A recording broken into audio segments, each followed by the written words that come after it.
దర్యాప్తు సంస్థ వారు కూడా దాన్ని దర్యాప్తులో కూడా మరి అనుమానాలు వ్యక్తం చేస్తూ వాస్తవాలను వెలికి తీస్తున్నటువంటి పరిస్థితి. ఎందుకంటే ఏదైతే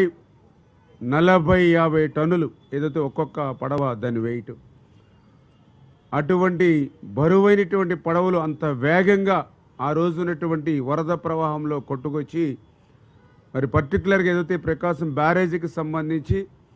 67, 69, 70 గేట్లను దాటి ఏదైతే కౌంటర్ వెయిట్ని బలంగా ఢీకొనడంతో కౌంటర్ వెయిట్లు దెబ్బతినేటువంటి పరిస్థితి మీ అందరికీ తెలుసు. అదృష్టవశాత్తు బ్యారేజీకి సంబంధించినటువంటి మెయిన్ కట్టడానికి కానీ బ్యారేజీకి సంబంధించినటువంటి గేట్లను కానీ అది తాకకుండా కౌంటర్ వెయిట్ని తాకడం వల్లే కొంత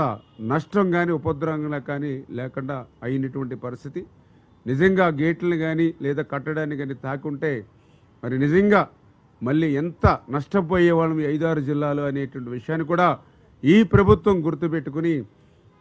వెంటనే ఏదైతే ఆ యొక్క అంశాలు ఏవైతే ఉన్నాయో వాటిని వెలికి తీసే విధంగా దర్యాప్తు చేయమని చెప్పేసి కూడా ఎవరైతే పోలీస్ అధికారులు కూడా ఇరిగేషన్ శాఖ నుంచి కూడా మనం కంప్లైంట్ చేయడం, దాని మీద దర్యాప్తు కూడా వేగంగా జరుగుతున్న విషయాన్ని కూడా ఈ సందర్భంగా తెలియజేసుకుంటూ, ఎందుకు ఇటు రైతులు కానీ ఇటు రైతు సంఘాలకు కానీ ఎవరైతే ఉన్నారో వాళ్ళందరూ కూడా ఒకటే కంప్లైంట్ చేస్తూ ఉన్నారు. ఇదంతా కూడా అనుమానాలకి తావిస్తూ ఉంది. ఎందుకంటే ఏదైతే ఇటు 40-50 టన్నుల బరువు కలిగినటువంటి ఏవైతే ఈ యొక్క బోట్స్ ఏవైతే ఉన్నాయో ఇవి జనరల్గా నది ఒడ్డున లంగర్ వేసుకుని మరి జాగ్రత్తలు పెట్టుకుంటూ ఉంటారు. ఎందుకంటే బోటు ఖరీదు కూడా దగ్గర 40-50 లక్షలు ఉంటుంది. మరి అంతటి విలువైనటువంటి బోట్లని మరి ఏదైతే ఒక ప్లాస్టిక్ తాడుకు మాత్రమే కట్టినట్టుగా ఇప్పుడు విచారణలో వాళ్ళు చెప్తూ ఉన్నారు. అది కూడా 3 పడవలను కలిపి ఒకే తాడుకి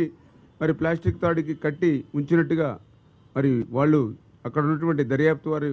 ద్వారా తెలుస్తూ ఉంది. అంటే అంతటి విలువైనటువంటి ఏదైతే బోట్స్ని సైతం లంగర్ పెట్టి జాగ్రత్త చేసుకోకుండా, ఏ పడవకు ఆ పడవ లంగర్ పెట్టి జాగ్రత్త చేసుకోకుండా 3 బోట్స్ను కలిపి మరొకే ప్లాస్టిక్ వైర్కి కట్టేటువంటి ఏదైతే ఉందో ఖచ్చితంగా ఇదేదైనా ఉద్దేశపూర్వకంగానే ఆ ఫ్లడ్కి వెళ్ళేటువంటి విధంగా ఏర్పాటు చేసినట్టుగా ఉందా అని చెప్పి ఈరోజు దర్యాప్తు కూడా చేస్తున్న విషయాన్ని కూడా ఈ సందర్భంగా తెలియజేసుకుంటూ అదే అనుమానాలు కూడా రేకెత్తిస్తుందని చెప్పి తెలియజేస్తూ, అదేవిధంగా ఏదైతే ఈ 3 పడవలు అంటే మొత్తం 5 పడవలు ఆ రోజు మరి యొక్క బ్యారేజీని తాకితే ఒక పడవ ఆల్రెడీ ఆ బ్యారేజ్ ఏదైతే గేట్ల మధ్యలోంచి కిందకి పోయింది. మిగిలిన 3 పడవలు ఇప్పుడు మనకి ఐడెంటిఫై చేసాం పైన వాటర్ పైన. 4వది ఒక పడవ మరి కిందకి వెళ్ళిందా లేకపోతే కింద వాటర్ లెవెల్లో ఉందనేది అది కూడా వెరిఫై చేస్తున్నటువంటి పరిస్థితి. ఈ 5 పడవల్లో ఈ 3 పడవలు కూడా ఎందుకు అనుమానాలకు తావిస్తుందంటే ఒకే యజమానివి 3 కావడం, ఒకే యజమాని 3 ఉండడం, ఆ 3టిని కూడా లంగర్ వేసుకోకుండా ఒకే ప్లాస్టిక్ వైర్ కట్టుకోవడం అనేది కూడా అనుమానాలు తావిస్తూ, ఆ 3 పడవలకు సంబంధించిన యజమాని కూడా ఉషాద్రి ఎవరైతే ఉన్నారో అతను కూడా ఆ ప్రాంతంలో ఉన్నటువంటి కోమటి రామ్మోహన్ ఎవరైతే ఉన్నారో అతనికి మరి ప్రధానంగా మరి అనుచరుడుగా ఉండడం, ఈ కోమటి రామ్మోహన్ ఎవరైతే ఉన్నారో మరి జగన్మోహన్ రెడ్డికి అత్యంత సన్నిహితుడు అయినటువంటి తలసేర రఘురాం మీ అందరికీ తెలుసు, ఆయనకి ఈయన రామ్మోహన్ బంధువు కావడం, మరి ఈ రకంగా ఈ రామ్మోహను అదేవిధంగా ఈ ఉషాద్రి వీరు వారి యొక్క